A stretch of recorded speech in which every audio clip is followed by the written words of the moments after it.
Hi, welcome to Market Flow. I'm going to do a quick analysis of the market and I'm going to share with you a potential short squeeze that is happening right now. No one is talking about, a little bit different than the favorite Wall Street bet stocks. So stick around for that, like the video, subscribe to the channel. Let's go ahead and start. Hey, corn still downtrending right now. It got rejected from this level right here and that made it a lower high. That's not a good sign for the bulls. It almost looks like an inverse head and shoulders. So as soon as it closes below 32, there's going to be a lot of bears, a lot of sales, and it's going to take it all the way to 24. That is my next target. So I've been trading RIOT, and 40 was a good level to take some profits. As you can see, lots of sellers right here. It has gone from 20 all the way to 40. So that's quite a bit of a ride, especially if Bitcoin sells off within the next few days. If it does, I can expect it pulling back. I'm not sure if it's going to make any lower lows, but there's definitely a lot of resistance all across these levels right here. So there's going to be a lot of buyers around here. Coin, same thing, looking very good. Perhaps there's going to be a run to the earnings right here, August, but it's still consolidating right here. Good sign, creating higher highs, positive momentum. Again, keep an eye on Bitcoin, because if Bitcoin starts downtrending, maybe corn is gonna hit lower lows again. Oil right now, I got to the price target of 75. I don't think it's gonna make any higher highs from here, especially since the RSI on both the daily and the weekly are getting negative divergence. But on top of that, there is talks with OPEC right now, and I think it's within the interest of America and many other countries to keep price lower on oil. If it doesn't, then there's going to be a high inflation, perhaps a crisis around the world. So I think they're going to manage to keep prices either at this level or lower, in my opinion. If we look at the dollar right now, it's creating this inverse head and shoulders pattern right here, or you can call it a cup and handle, looking very bullish to the upside. However, it can take a little bit of a break right here. The RSI starts getting a little bit of negative divergence right here, so we'll see what happens. However, for right now, it is bullish. Nasdaq right now is the stock to pay attention. We have pointed out earlier a few weeks ago that it was breaking out, and it's still going pretty strong. So if you're trading other stocks that are not moving, I'm sure you're seeing a lot of the Nasdaq components breaking out, making higher highs. Those are right now the stocks are pretty hot. I have targets for the Nasdaq from upper levels of 5100 and 5700, so there's still quite a bit on upside on those. When we review the major components of the Nasdaq, you're gonna see which ones are already run and which ones are still early on, so you can get on it. So let's go ahead and do that in a little bit. So this is the SPY 500 futures, and I wanted to point out the channel that we're following right here. It's important to have a large vision of what we're trading, especially you can see that was the same parallel channel before market crash. You see this right here? It's almost like if a computer would have just corrected and they would have followed the same slope. Very interesting to see that next to it. So right here, it looks very bullish. We reached our target pretty quick that we had 43.20. We look at it in the 1 hour chart, and that target, after that was broken, there was an impulsive move to the upside. So if you watched the video from last week, you probably stayed on the right side of the market and made some good moves. Right now here, the SPY 500 in the 1 hour chart, so this level right here, this is the one that we were pointing out. I even made a video intra week in case there was a pullback, a warning. Normally this level right here, it was coinciding with the last upper trend right here, so there was going to be a little bit of resistance. It was a whole number 443. So because of that, I knew there was going to be a lot of sellers. There's going to be more volatility, and we saw that today and the last few days as well. So nonetheless, there's a lot of indicators on the oversold territory, so not sure what's gonna happen right now. I'm expecting a pullback anytime soon.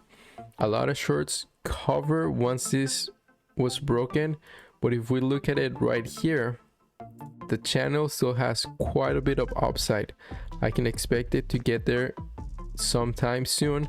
And if we look at the seasonality chart, July is for the most part very bullish month, at least before July all the way to mid-July. This is going to coincide with the Nasdaq earnings, and especially with the stocks from the Nasdaq that they are rallying right now. So if you see a lot of stocks that are not moving, it's perhaps because the money moved from small caps, from all these stocks that were moving pretty quick and they were recovering from the lows. Well, now I think the money is moving now back to the Nasdaq, to the SPY 500. Nasdaq right here as well. July normally a very bullish month, and for the most part the Nasdaq is just very bullish overall. So right now, yes, upside, but at the same time we're keeping an eye for a retracement within the next few days. Nonetheless, I think there could be a little bit of a short squeeze. I wasn't expecting to get to this level as fast as we did. I thought we were gonna grind on this channel for some time and then eventually break it, but no, this is just a sign that the bulls have control over the table. So the treasury yield right here is still downtrending, not recovering. This is helping the Nasdaq making new all-time highs. As long as it stays within these levels right here, I think things are looking good. As you can see, there's a trend right here making lower highs, lower highs, lower highs. Eventually it has to decide which way it has to break, and whatever way it breaks, that's going to affect the market.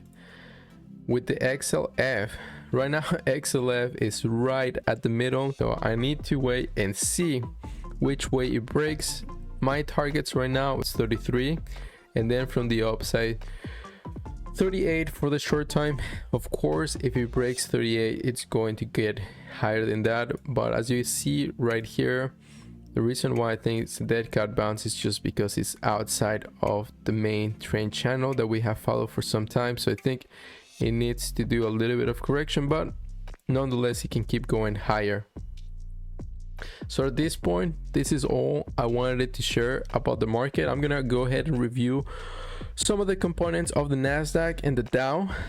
So thank you for watching. Subscribe to the channel, like the video, and let's go ahead and start here with Apple. So the trades that I'm gonna share with you have to do with three things. One, there are breakouts levels right now. A lot of components from the Nasdaq are breaking out. Second, they are running towards earnings. So normally there is a pre-run towards earnings, and that's a really good way of riding the stock all the way to pre-earnings. And the third one is that there's a lot of institutions or maybe traders who have caught on the wrong side of the trade, meaning that they were shorting these stocks because the market is perhaps very extended, it's very overvaluated, and so therefore there's a lot of shorts in the market, including names of the Nasdaq like Tesla and so on. So therefore I think there is quite a bit of play here. The market may be a little bit extended as far as short term goes. The targets that I'm talking about right now and I'm going to share in this video are targets that maybe could be getting there within the next few weeks, so keep that in mind. In the meantime, some of these components can do a retracement back to support levels, and those will be a good entries as long as they bounce from those levels and the conditions of the market supports the bull trend as well. So with that in mind, I'm going to share with you the first one here, Apple. The target price that I have is 160. Amazon, very similar pattern, except that it's getting out of this big box right now, so it's gonna get a lot of momentum. My first target right now is 4,000, and then once that breaks, if it shows signs of momentum, it's gonna be 42. ARK, it's going to all-time highs again, perhaps beyond that, but right now my target is 160. Facebook, it took me some time to find out the next target, but 400, that's what I see right now. It's as well a pre-run to the earnings by the end of the month. Google, I was a little bit bearish. I thought this is going to fall, especially there were like bad news and concerns about Google, but right now the price target that I have is 2800. Microsoft, next target 300 or 20, or I'll say 294. Netflix, looking good as well. First target right now will be about 675, and it think get a little bit wild, 750. Nvidia already did most of the run.